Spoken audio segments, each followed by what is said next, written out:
વર્ણિવેશરમણીય દર્શનમ મંદહાસરુચિરાનનાંબુજમ પૂજિતમ સુરુ નરોત્તમૈર્મુદા ધર્મનંદન મહં વિચિંતયે અસતોમાં ષડ્ગમય તમસોમાં જ્યોતિર્ગમય મૃત્યુર્મા અમૃતમ ગમય. ઓમ શાંતિ શાંતિ શાંતિ. આજની જ્ઞાન સભાની અંદર પધારનારા બધા જ ભગવત ભક્તોને વેદાંતાચાર્ય પુરાણ ઇતિહાસ આચાર્ય એમએ ફિલોસોફી શાસ્ત્રી રાકેશભાઈના હેતપૂર્વક જય સ્વામિનારાયણ. ભક્તો, આજની આ જ્ઞાન સભાની અંદર આપણે બધા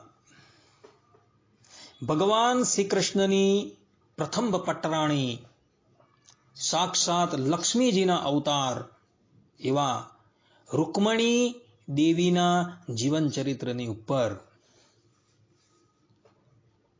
થોડી વાત કરશું. ભક્તો, રૂકમણી દેવી જે છે એ કોઈ અવર નથી, પરંતુ ભગવાન શ્રીમન નારાયણની અનાદિની પત્ની છે.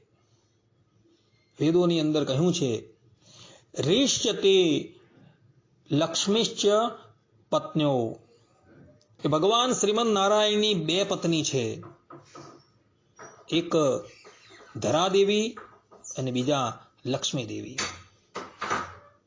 વેદોની અંદર લક્ષ્મી સૂક્ત આવે છે. એ લક્ષ્મી સૂક્તની અંદર પણ લક્ષ્મીજીને ભગવાન વિષ્ણુના પત્ની કહ્યા છે. મહાદેવ્યૈ ચ વિદ્મહે વિષ્ણુ પત્ન્યૈ ચ ધીમહિ તન્નો લક્ષ્મી પ્રચોદયાત. અહીં સ્પષ્ટ રૂપે વિષ્ણુ પત્ની લખેલું છે કે વિષ્ણુ ભગવાનની પત્ની કોણ છે? તો લક્ષ્મીજી છે. અને એ જ લક્ષ્મીજી જે છે એ ધરાતલ્લી ઉપર જ્યારે શ્રીમન નારાયણ શ્રી કૃષ્ણ રૂપે પધાર્યા ત્યારે એમની લીલાની અંદર સહાય કરવાને અર્થે રૂકમણી દેવીના રૂપની અંદર પ્રગટ થયા હતા. ભગવાન શ્રી કૃષ્ણ કોઈ અવર નથી, પરંતુ સાક્ષાત વિષ્ણુ ભગવાનનો જ એ અવતાર છે. જેમ કે શ્રીમદ ભાગવતના દસમ સ્કંદના 33મા અધ્યાયના 40મા શ્લોકની અંદર ભગવાન વેદવ્યાસજી જે છે એ ભગવાન શ્રી કૃષ્ણને વિષ્ણુ જ કહે છે. વિક્રીડિતમ વ્રજવધો ભિરીડમ ચ વિષ્ણુહો શ્રદ્ધાન્વિનો અનુશૃણુયાદ અથ વર્ણયેદ્યઃ ભક્તિમ પરામ ભગવતી પ્રતિલભ્ય કામમ રદ્રોગમાશ્વપહિનોત્ય ચિરેણ ધીરઃ. અર્થાત કે જે ધીર પુરુષ વ્રજ યુવતીઓની સાથે ભગવાન વિષ્ણુના આ ચિન્મય રાસ વિલાસનું શ્રદ્ધા સાથે વારંવાર શ્રવણ અને વર્ણન કરશે તેને ભગવાનના ચરણોમાં પરાભક્તિ પ્રાપ્ત થાય છે અને તે બહુ જલ્દી પોતાના હૃદય રોગ કામ વિકારથી છુટકારો મેળવે છે. તેનો કામ ભાવ હંમેશને માટે નષ્ટ થઈ જાય છે. અહીં સ્પષ્ટ રૂપે ભગવાન વેદવ્યાસજીએ ભગવાન શ્રી કૃષ્ણને વિષ્ણુ કીધા છે.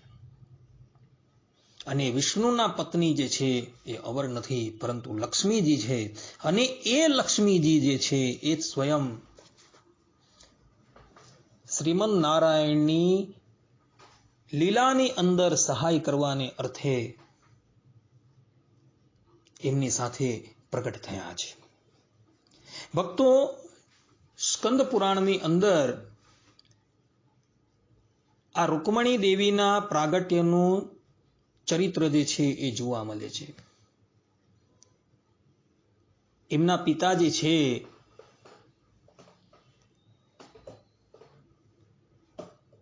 જેઓએ લક્ષ્મીજીની ઘણી આરાધના કરેલી હતી.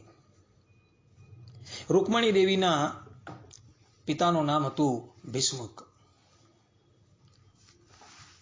અને એમને મનોમન એવી ઈચ્છા કરી હતી કે સાક્ષાત જગતજનની માતા લક્ષ્મીજી જે છે એ મારા ઘરે પુત્રી રૂપે પ્રગટ થાય. અને એને અર્થે એમણે માતા લક્ષ્મીની અત્યંત કઠિન તપસ્યા કરી. તપસ્યાથી પ્રસન્ન થયેલા લક્ષ્મી દેવી ભીષ્મકની સન્મુખ પ્રગટ થાય છે. ત્યારે ભીષ્મક જે છે એ વરદાનના રૂપની અંદર દેવીની પાસે એવી માંગણી કરે છે કે હે દેવી, આપ જ અમારા પુત્રી રૂપે પ્રગટ થાઓ, અમારે આપને ગોદની અંદર ખીલાવવાની ઘણી ઈચ્છા છે. ભીષ્મકની વાત સાંભળી રૂકમણી દેવી અર્થાત કે લક્ષ્મીજી કહે છે કે તથાસ્તુ. આટલું કહી લક્ષ્મીજી અંતર્ધાન થઈ ગયા. તે પછી એક દિવસ આ ભીષ્મકજી જે છે એ પ્રાતઃકાલે એક નદીના તટની ઉપર સંધ્યા વંદન કરતા હતા. સ્નાન છે, સંધ્યા છે ઇત્યાદિક કાર્ય કરીને જ્યારે એ નદીમાંથી બહાર નીકળતા હતા ત્યારે એમની દ્રષ્ટિ જે છે એ એક સહસ્ત્રદલ કમલની ઉપર પડી. એ કમળ જે છે એ બહુ વિશાળ હતું અને એ કમળની અંદર એમને એક સંદૂક દેખાઈ. કુતૂહલપૂર્વક ભીષ્મક જે છે એ કમળની પાસે જાય છે અને એવો જુએ છે કે કમળના મધ્યની અંદર એક સંદૂક છે. ભીષ્મક જે છે એ સંદૂકને ઉઠાવી લે છે અને એવો કિનારા પર આવે છે અને સંદૂકને જ્યાં ખુલે છે ત્યાં તો એ સંદૂકની અંદર રહેલી વસ્તુ જોઈને આશ્ચર્યચકિત થઈ જાય છે. એ સંદૂકની અંદર કેટલાય મણીઓ હતા, કેટલાય મોતી હતા અને એની અંદર એક સુંદર મજાની કન્યા જે છે એ સુવર્ણના ભૂષણો ધારણ કરીને સૂતેલી હતી. એ કન્યાનો વર્ણ જે છે એ સુવર્ણના જેવો હતો. ભીષ્મક જે છે એ કન્યાને જોઈને આશ્ચર્યચકિત થઈ જાય છે. ત્યાં જ આકાશવાણી થાય છે કે હે ભીષ્મક, આ કન્યા જે છે એ કોઈ અવર નથી પરંતુ સાક્ષાત જગત જનની માતા લક્ષ્મીજી છે. તારી તપસ્યાથી પ્રસન્ન થઈને આ કન્યા સ્વયં જ કમળની અંદર પ્રગટ થયા છે. માટે આ કન્યાને તું ઘરે લઈ જા અને એનું લાલન પાલન કર. આ કન્યા જે છે એ પોતાની બાલોચિત લીલાથી તને અને તારી ભાર્યાને આનંદિત કરશે. આ પ્રમાણે જ્યારે આકાશવાણીએ કહ્યું એટલે ભીષ્મક જે છે એ કન્યાને લઈને પોતાના ઘરે આવે છે. રૂકમણી દેવીનો વર્ણ જે છે એ સુવર્ણ ન હતો. સુવર્ણને સંસ્કૃતની અંદર રૂક્મ પણ કહેવામાં આવે છે અને રૂક્મ વર્ણની હોવાથી ભીષ્મકે પોતાની પુત્રીનું નામ રૂકમણી રાખેલું હતું. રૂકમણી દેવી જે છે એમના જન્મ થયા બાદ ચતુર્થ દિવસે સાક્ષાત ભગવાન શંકર અને માતા પાર્વતી એમના દર્શન કરવા માટે આવે છે.